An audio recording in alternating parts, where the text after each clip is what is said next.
মানুষের জন্য জীবন উৎসর্গকারী মানবিক উজ্জ্বলকে অশ্রুসিক্ত নয়নে চিরনিদ্রায় শায়িত করলাম আজ।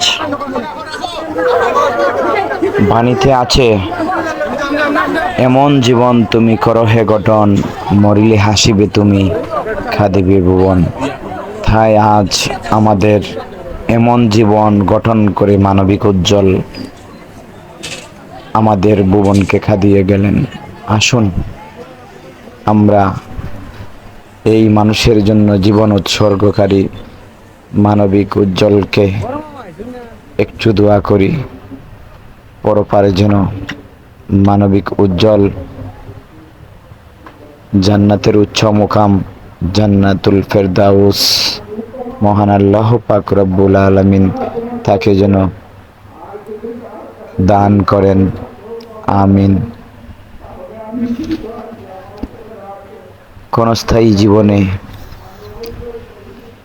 মানুষের সুখ দুঃখ হাসি কান্না সব কিছু নিয়েই যিনি মানুষের জীবন বাঁচানোর আপ্রাণ চেষ্টা করতেন, জীবন বাজি রেখে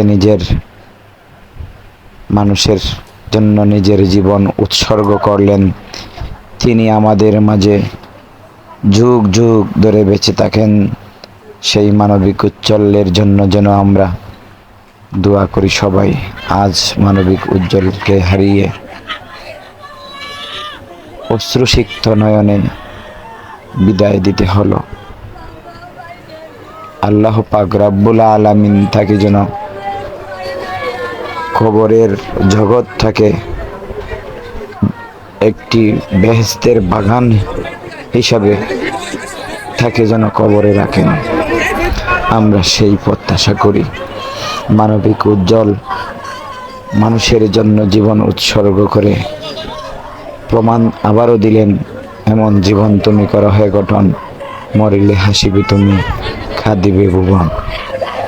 সেই বাণী চির সত্য, যুগ যুগ মানবের কল্যাণে আজীবন সেই মানুষ আমাদের মধ্যে বেঁচে থাক, যারা মানুষের জন্য জীবন উৎসর্গ করে দিয়েছেন, যারা এই পৃথিবীর মানুষকে অন্ন জুগিয়েছেন, দুঃখের বেলায় সুখের বেলায় তাদের পাশে ছিলেন, দুঃখের বেলায় তাদের পাশে ছিলেন। সেই মানবিক উজ্জ্বলকে আজকে চিরনিদ্রায় শায়িত হওয়া দেখে অশ্রুসিক্ত নয়নে আবারও বলছি, আল্লাহ পাক যেন তাকে জান্নাতের উচ্চ মুকাম দান করেন। মানবিক উজ্জ্বল জীবন দিয়ে প্রমাণ করলেন,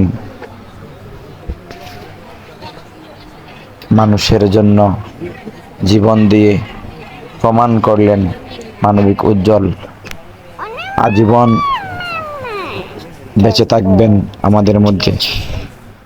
আমরা সেই প্রত্যাশা নিয়ে আল্লাহ পাক রব্বুল আলামিনের কাছে দোয়া করি যেন তিনি আমাদের মধ্যে মানবিক এক উজ্জ্বল দৃষ্টান্ত, মানবতার এক উজ্জ্বল নক্ষত্র হয়ে আজীবন বেঁচে থাকেন।